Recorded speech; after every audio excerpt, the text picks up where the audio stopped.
Salut tout le monde! Aujourd'hui, une vidéo qui sort un petit peu de l'ordinaire. Je me suis dit que ça pourrait être éventuellement intéressant pour vous que je vous explique un peu comment j'aborde l'analyse et la présentation des mangas sur la chaîne, éventuellement vous donner des petits conseils et attention, je le dis tout de suite, évidemment, il n'est pas question pour moi ici de sous-entendre, de soutenir l'idée que c'est comme ça qu'il faut faire. Parce que je fais comme ça, c'est la meilleure façon de le faire. Bien évidemment, ce n'est pas du tout mon propos, mais malheureusement, on est sur Internet. Toujours prendre beaucoup de précautions de nos jours, mais donc j'espère que vous aurez compris mon projet, mon but avec cette humble vidéo.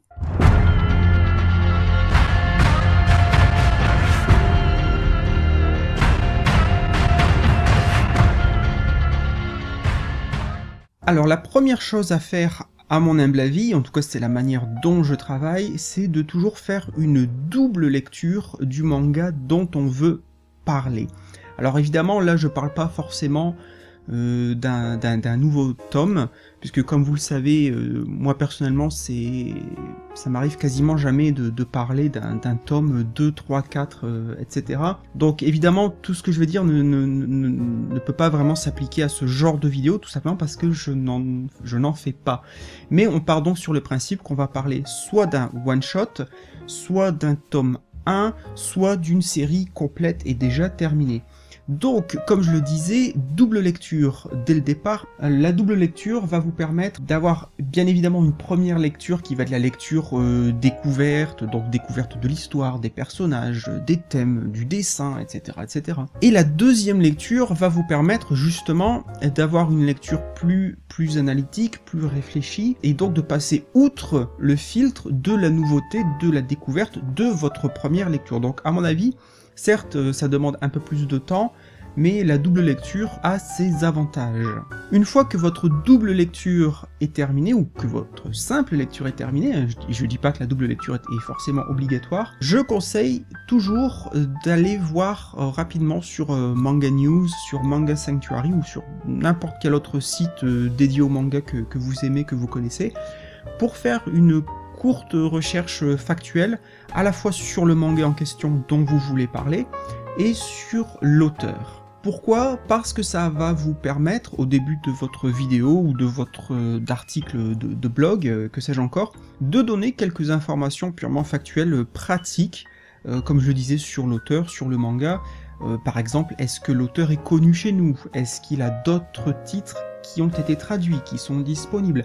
Est-ce que le manga dont vous allez parler va être long, va être court? Voilà, donc ça, ce sont les choses vraiment basiques. Et puis là, donc, on va arriver, une fois la lecture terminée, la recherche factuelle terminée, on va arriver au gros morceau, c'est-à-dire le début de votre propos, c'est-à-dire qu'est-ce que vous voulez dire sur le manga en question. Un de mes conseils principaux, ça serait de passer par la case de l'écriture. Alors, je comprends tout à fait, et j'imagine bien que tout le monde n'aime pas écrire, ou chacun aborde sa critique, son analyse de plein de manières différentes, et encore une fois, j'insiste beaucoup, je suis pas en train de dire que c'est pas parce que moi je fais comme ça qu'il faut faire comme ça, pas du tout. Dans de nombreuses vidéos, je ne passe pas par la case écriture, même si ça devient de moins en moins le cas, mais le fait de passer par l'écriture va quand même vous donner quelques avantages, notamment si vous écrivez vos propos, ça va vous permettre d'éviter les répétitions, ça va vous permettre de faire attention à votre vocabulaire,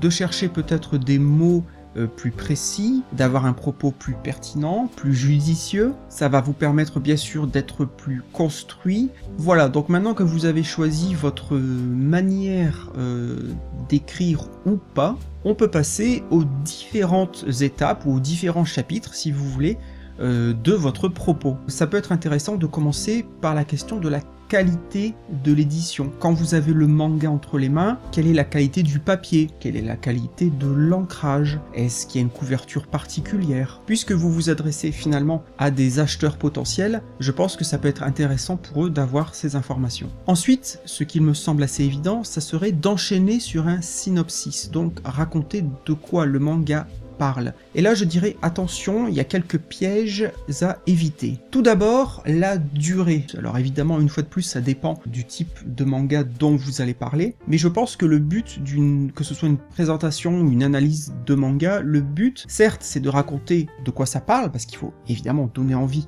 au spectateur ou au lecteur d'aller le lire, mais le but n'est pas de trop en dire, n'est pas de trop révéler l'histoire du manga, parce que je pense qu'il faut aller bien au-delà de ça. À mon humble avis, le but n'est pas de raconter de quoi ça parle et de penser que ça va être suffisant pour donner envie de lire. Donc, racontez de quoi ça parle, mais limitez-vous. Admettons si le manga, on va imaginer qu'il fait 300 pages, bon bah racontez ce qui se passe dans les 50 premières pages, et pas plus. Et pour finir votre synopsis, je trouve qu'il y a un truc qui est assez sympa, c'est que vous pouvez éventuellement lancer des questions à la fin du synopsis. Vous pouvez dire, eh bien, que va-t-il advenir de tel personnage? Est-ce qu'il va réussir à faire ceci, cela? Je trouve que c'est pas mal d'avoir des questions en fin de synopsis, parce que justement, c'est comme un peu tendre une perche au lecteur, à la personne qui est en train de regarder votre vidéo ou de lire votre article de blog, se mettre un petit peu à sa place d'une certaine manière, se mettre dans ses chaussures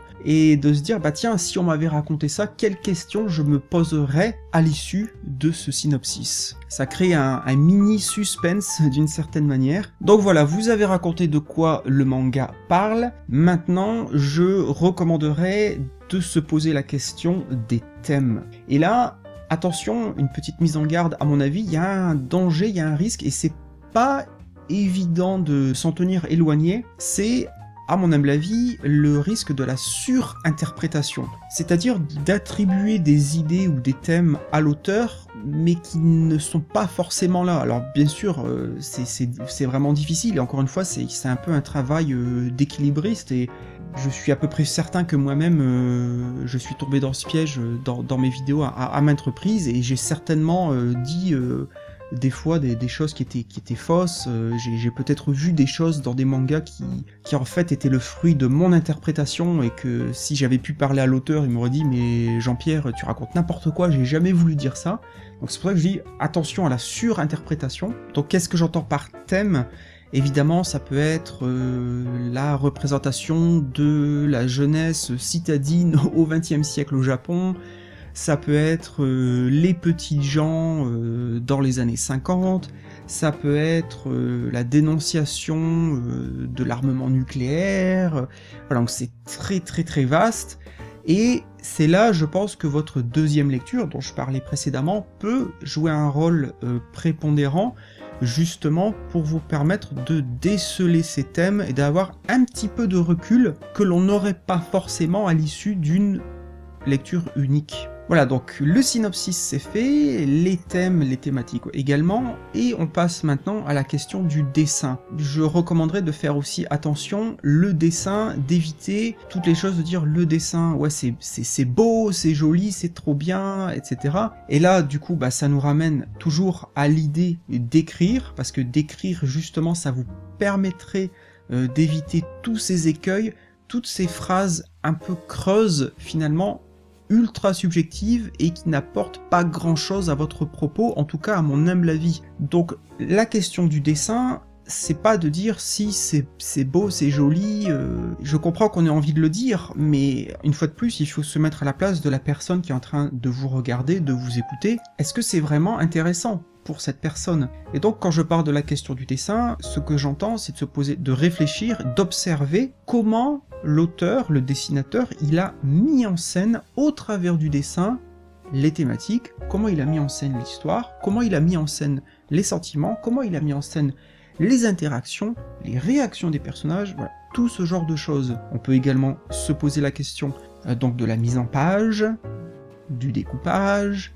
de l'ancrage, du dynamisme, du type de représentation, est-ce que c'est réaliste, est-ce que c'est crédible, est-ce que c'est très imagé, est-ce que c'est très expressif, la question des décors, est-ce que c'est urbain, est-ce que citadin, est-ce que les décors jouent un rôle dans l'histoire, est-ce que c'est juste un décor, ou est-ce qu'ils ont au contraire une certaine importance. Voilà, donc il y a beaucoup de questions à se poser par rapport au dessin, bien au-delà de c'est joli, c'est bien dessiné, c'est mal dessiné, etc.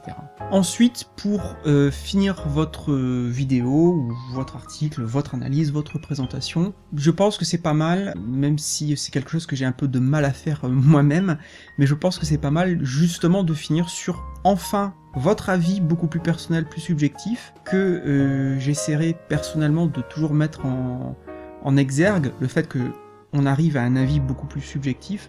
Vous le savez, c'est un petit peu ma bête noire, c'est quelque chose que j'ai du mal à gérer moi-même, cette scission entre une analyse plus entre guillemets objective, même si j'imagine qu'elle ne peut jamais vraiment être objective, mais en tout cas une analyse un peu plus distanciée, un peu plus froide, et puis d'un autre côté, une approche beaucoup plus subjective, beaucoup plus personnelle. Mais justement, ça peut être intéressant, je pense, en conclusion, en gros, d'avoir cet avis plus tranché, plus personnel, pour enfoncer le clou finalement, et dire bon ben voilà, pourquoi moi, Jean Eusèbe, pourquoi moi, Grégoire Michel, pourquoi moi, Micheline, j'ai aimé ce manga.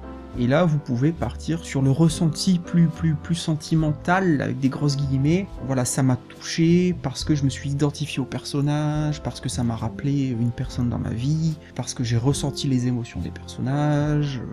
Voilà, donc c'est très vaste à partir de là, bien évidemment. Voilà, donc finalement, j'espère que cette vidéo vous aura été peut-être utile, ou au moins que vous aurez trouvé ça intéressant. Un grand merci à vous d'avoir regardé cette vidéo, c'est toujours un plaisir de faire des vidéos pour vous et de partager notre passion tous ensemble, bien évidemment. Je vous souhaite de bonnes lectures et puis je vous dis à très bientôt pour une nouvelle vidéo sur Au Rayon Manga. Bye bye tout le monde!